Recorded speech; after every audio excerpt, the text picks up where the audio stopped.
ಧನುಸ್ಸು ರಾಶಿ ಸರ್ಕಾರಿ ಕೆಲಸ ಕಾರ್ಯಗಳಲ್ಲಿ ಅನುಕೂಲವಾಗ್ತಕ್ಕಂತಹ ದಿವಸ ಇದು ಅಂತ ಹೇಳಬೇಕು.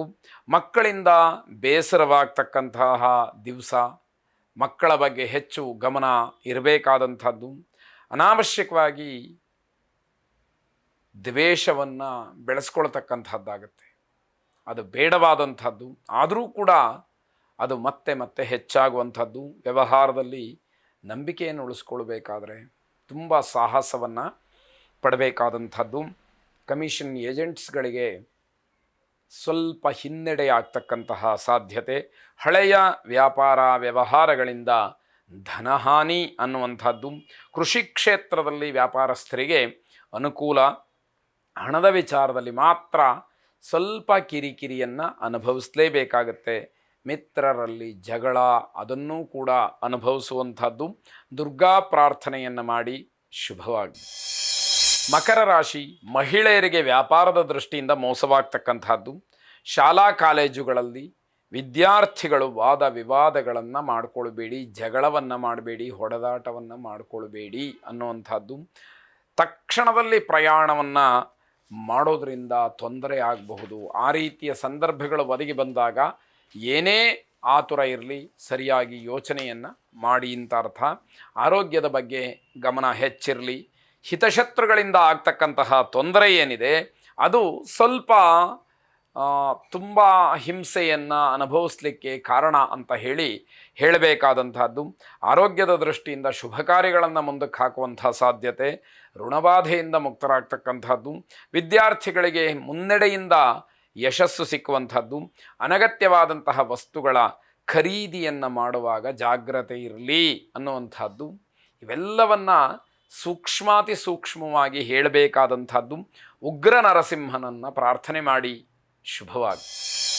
ಕುಂಭರಾಶಿ ನೌಕರರು ತಮ್ಮ ಉದ್ಯೋಗದಲ್ಲಿ ಬದಲಾವಣೆಯನ್ನು, ವರ್ಗಾವಣೆಯನ್ನು ಅಪೇಕ್ಷೆ ಪಡ್ತಾ ಇದ್ದರೆ ಅದಕ್ಕೆ ಅನುಕೂಲವಾಗ್ತಕ್ಕಂತಹ ದಿವಸ ಇದು. ಫಲಾಪೇಕ್ಷೆ ಇಲ್ಲದೆ ಮಾಡಿದಂತಹ ದಾನ ಏನಿದೆ ಅದು ಸಂಪೂರ್ಣವಾಗಿ ಫಲವನ್ನು ಕೊಡ್ತಕ್ಕಂಥದ್ದಾಗತ್ತೆ. ಯಾರಿಗಾದರೂ ಸಹಾಯವನ್ನು ಮಾಡಿದರೆ ಅದರಿಂದ ನಮಗೇನಾಗತ್ತೆ ಅನ್ನುವಂತಹ ಯೋಚನೆ ಬರುತ್ತೆ. ಅಂದರೆ ಯಾರಿಗೂ ಏನು ಕೊಡುವಂತಹ ಮನಸ್ಥಿತಿಯಲ್ಲಿ ಇರೋದಿಲ್ಲ ಅನ್ನುವಂಥದ್ದು. ಸಾಲವನ್ನು ತೀರಿಸೋದಕ್ಕೆ ಅವಕಾಶವಾಗುವಂತಹ ದಿವಸ. ಪ್ರಯಾಣವನ್ನು ಮುಂದೂಡಬೇಕಾದಂತಹ ಸಂದರ್ಭ ಒದಗುತ್ತೆ.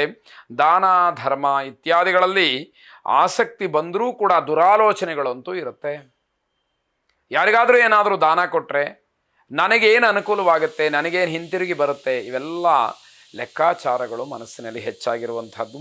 ಪಾಲುದಾರಿಕೆ, ಹಣ ಹೂಡಿಕೆ, ಆರ್ಥಿಕವಾದಂತಹ ಸಂಕಷ್ಟಕ್ಕೆ ನಿಮಗೆ ನೀವೇ ತೊಂದರೆಯನ್ನು ಮಾಡಿಕೊಳ್ಳುವಂಥದ್ದಾಗುತ್ತೆ.